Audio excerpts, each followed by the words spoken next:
obrigado. Professora Cláudia, por favor, a senhora pode direcionar a sua segunda pergunta ao professor Marcelo. 2 minutos. Bom, o senhor bem disse, professor Marcelo, antes, que a realidade do campus Ibirubá é que o campus é um campus de fato, mas não é um campus de direito. Né? Ainda não conseguimos regulamentar isso oficialmente. Portanto, a lei dos institutos, quando foi criada no finalzinho de 2008, previa 9 campos. Esses 3 campos que foram federalizados, eles vieram posterior à lei. Portanto, eles foram colocados dentro do Instituto como campos avançados. E nós não conseguimos ainda regularizar essa situação. Mas a minha pergunta vai no sentido de querer uma explicação, até porque o senhor é membro do Conselho Superior da instituição. Por que se negou aos campos avançados o direito de representatividade no Conselho Superior?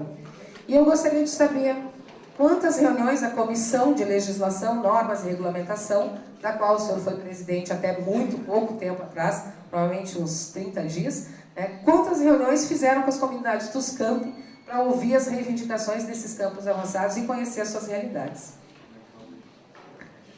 A Comissão de Legislação, Normas, Regulamentos, CLN, RRR, vários R's, ela tem a função de dar pareceres sobre a legalidade das modificações regimentais, sobre a legalidade dos novos regimentos criados. Essa é a função dela.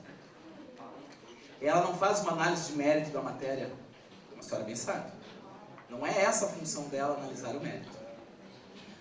O relator que analisou o pedido por um campus avançado para fazer parte do Conselho Superior é seu apoiador, é o professor Oswaldo.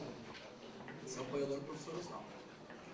Os outros membros da comissão, inclusive eu, acompanharam esse mesmo relatório.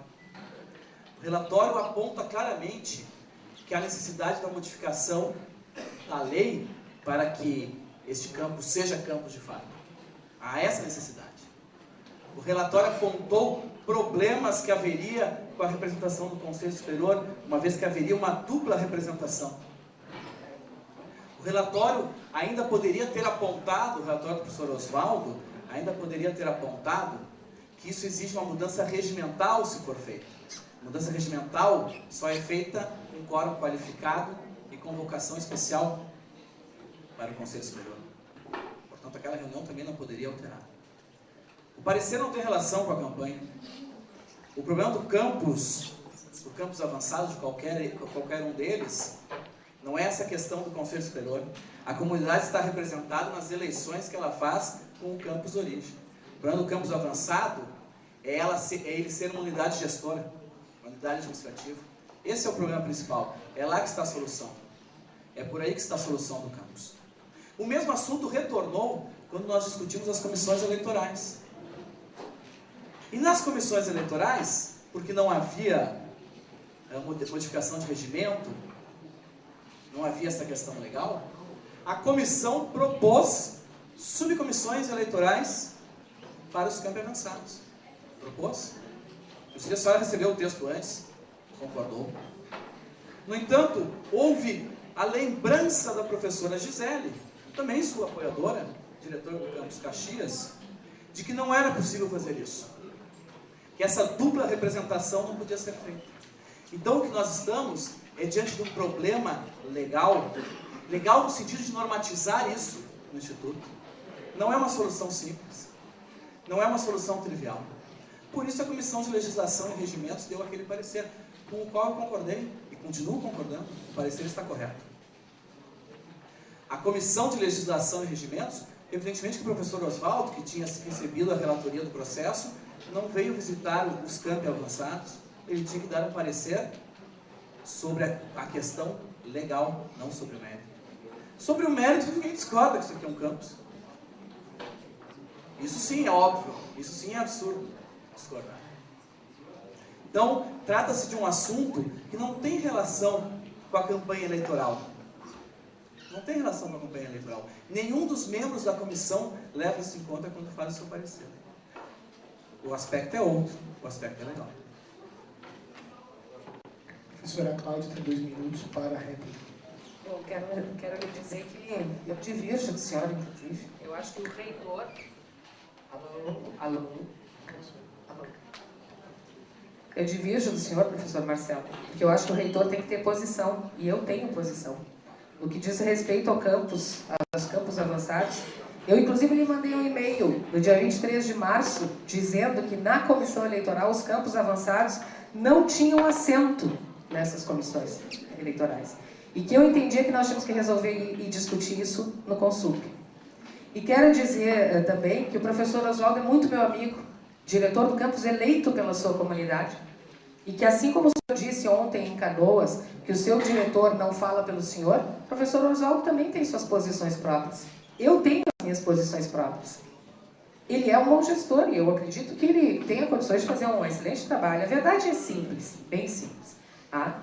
Para alguns casos a gente vale a lei, para outros casos não vale a lei. Quer dizer, ontem lá na Feliz, num campus avançado da Feliz, o senhor defendeu ardentemente a eleição para diretor de campus, dizendo inclusive que não se deveria levar em consideração a lei de criação dos institutos federais, que prevê que só se faça a eleição depois de 5 anos de existência do campus.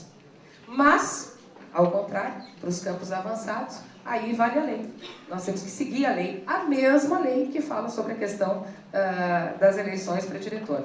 Ou seja, quando a gente fala em espaço de poder, aí nós temos que fazer valer a lei. Quando nós falamos em espaços de discussão de ideias, de políticas, de propostas, aí a lei não vale. Essa é a grande verdade. É uma contradição. Eu não tenho 2 pesos e 2 medidas. Eu sempre defendi os campos avançados e nós defendemos que os espaços democráticos continuem sendo ocupados por eles.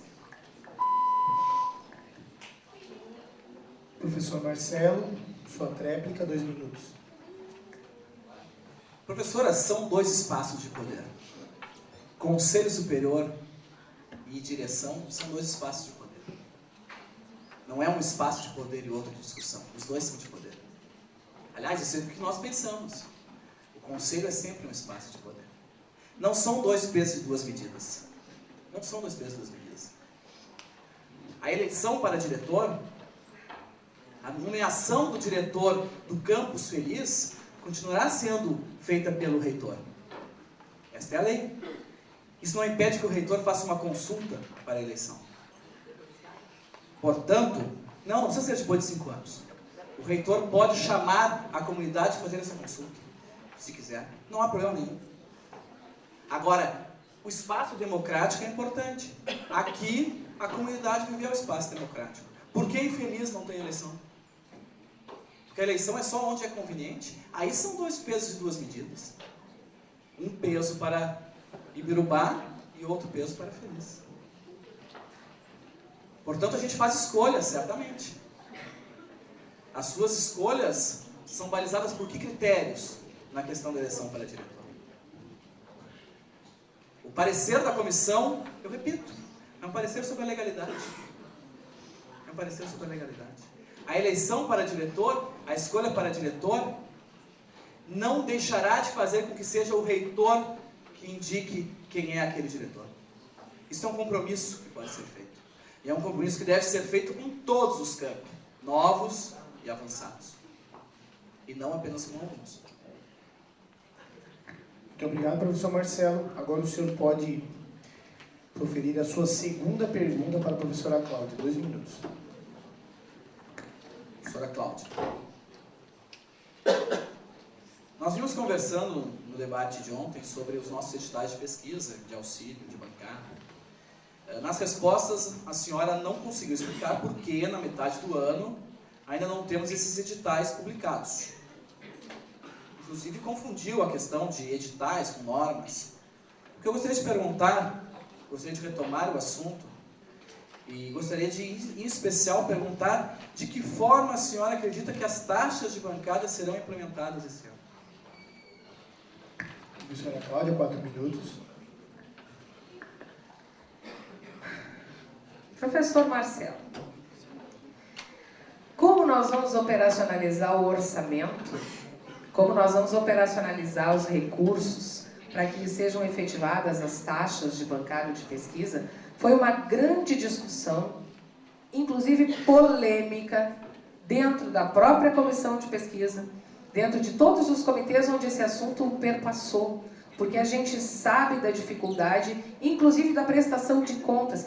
Só para eu explicar para vocês o que é a taxa de bancada, tá, que o professor Marcelo se refere. Na realidade, nós temos um recurso que é recurso para pesquisa. Esse recurso sai, que é destinado de 2,5%, tá, para que os nossos campos realizem pesquisa. Desses 2,5% destinados do orçamento, nós temos 1,5% que se destina à taxa de bancada, que são valores... Tá, obrigada, Cláudia. É 1% que é taxa de bancada e 1,5% que então vai de bolsas, é isso, né? Tá. 1% que é destinado para taxas de bancada, então, que é o recurso que o pesquisador usa para operacionalizar o seu projeto de pesquisa.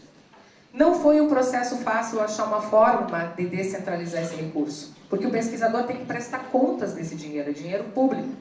Nós temos, inclusive, que fazer com que o pesquisador abra uma conta no banco, por exemplo. E os bancos têm sido muito resistentes para fazer essa abertura de conta. Não tem sido um processo fácil de negociação com os bancos. Tá? Então, é simples jogar a pergunta e dizer assim, nós gostaríamos de saber como é que vai ser, Júlio. Claro, nós estamos construindo, a pesquisa no Instituto não aconteceu e nem vai acontecer da noite para o dia. Pesquisa a gente constrói, a gente não simplesmente determina que ela vai acontecer. Pesquisa, a gente faz com que os professores estimulem os alunos a participar e não a gente induz de cima para baixo a partir do que o reitor acha que tem que ser. Mas nós temos discutido muito, exaustivamente isso. O professor Marcelo insiste em dizer que a gente não discute, que a gente não faz, que a gente centraliza, que a gente não faz as coisas. Eu quero dizer para vocês que é como eu digo, nós temos aqui a ata do último comitê, da última reunião do comitê de pesquisa, onde foram discutidas exatamente essas questões que o professor coloca. Já discutimos o edital e agora os campos têm que operacionalizar os seus editais. E não é fácil num instituto com 12 campi que todos tenham a mesma linha de pensamento no que diz respeito à questão dos editais de pesquisa.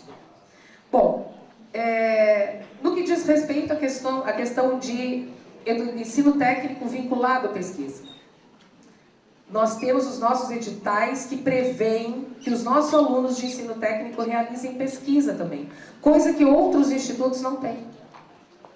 E é isso que nós queremos, fomentar a nossa verticalização da pesquisa. Fomentar isso, fomentar que todos os nossos alunos trabalhem vinculados a não só pesquisa, tá, gente? Extensão também. Nós temos projetos de extensão que devem ser implementados e para os quais ainda nós não conseguimos resolver o problema da taxa de bancada, como bem lembrou o professor Marcelo, que nós não conseguimos resolver ainda na área da extensão. Muito obrigado, professora Cláudia. A sua réplica, professor Marcelo, 2 minutos. Professora, nós não conseguimos resolver mais isso. Na verdade, nós não conseguimos resolver o edital das bolsas de pesquisa. O edital, agora, no dia 15 de junho, dia de paralisação, inclusive. Não resolvemos isso. A gente, por exemplo, em relação à questão da taxa de bancada, a bem da verdade, nós não precisamos abrir conta. Em várias instituições de ensino, inclusive, essa taxa de bancada é paga na conta do aluno. Na conta do aluno, e depois se presta contas. Portanto, a necessidade de abrir contas é uma visão, talvez, do procurador que nós temos, não sei. Mas isso não ocorre em todas as instituições de ensino. Em segundo lugar, esses editais eles são importantíssimos. Por quê? Porque editais FAPERG, CNPq, via de regra, são destinados apenas aos alunos dos cursos superiores. Apenas aos alunos dos cursos superiores. Nosso foco é o ensino técnico de nível médio. Nós somos de editais internos para que esses alunos tenham bolsas. E as bolsas têm 2 funções. Tem a função de fazer a pesquisa e a função de incentivar a permanência do aluno na escola. A taxa de bancada, por que ela é necessária? Por que esse atraso traumatiza essa questão? Porque se a taxa de bancada for liberada agora em agosto, isso tem que ser gasto até outubro. Para que serve uma taxa de bancada? Serve para mandar, por exemplo, um aluno num evento? Serve para comprar determinado material que está faltando para a pesquisa? É para isso. Vai se tornar inviável. Portanto, a nossa pró-reitoria de pesquisa não fez o tema de casa ao longo desse ano. Esse é o problema. Esse é o problema do Instituto. A gente não faz, nós, reitoria, claro que nós temos que ouvir os outros, mas nós temos que fomentar e propiciar que os campi façam as suas ações. E pesquisa é uma das ações. Muito obrigado, professor Marcelo. A sua tréplica, professora, 2 minutos. Professor, nós podemos não ter resolvido a questão tão eficazmente como o senhor entende que deveria ter sido resolvido na sua concepção. Muito embora eu acho que nós já fizemos muito dentro do Instituto na área de pesquisa, para uma instituição que é nova, incipiente. A pergunta que eu gostaria de fazer a todos os diretores dos campi, a todos os servidores é: quanta pesquisa nós tínhamos no Instituto antes de 2009? Praticamente nada. Nós já construímos muita coisa de lá para cá. Tínhamos projetos de pesquisa incipientes. Fazíamos projetos de pesquisa que sequer tinham fomento para publicação ou incentivo para a participação dos alunos. Mas hoje nós já temos. Nós não tínhamos bolsas de pesquisa. Hoje nós temos. Nós não tínhamos bolsas de extensão. Hoje nós temos. Nós não tínhamos projetos de pesquisa de nenhuma das instituições que existiam antes de 2009. Hoje nós temos 47 grupos de pesquisa, 120 linhas de pesquisa atrelados a esses grupos de pesquisa.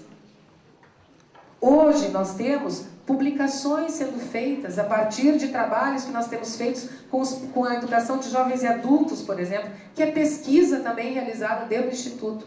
Então, talvez a gente não tenha alcançado o grau de excelência que a gente gostaria de chegar, mas nós temos 2 anos e meio de caminhada. Nós precisamos não atropelar, não dá para atropelar as coisas numa instituição como a nossa. Nós temos que ouvir e construir juntos. Essa é a nossa proposta, porque é isso que nós acreditamos, que só juntos nós vamos ser um instituto mais fortalecido.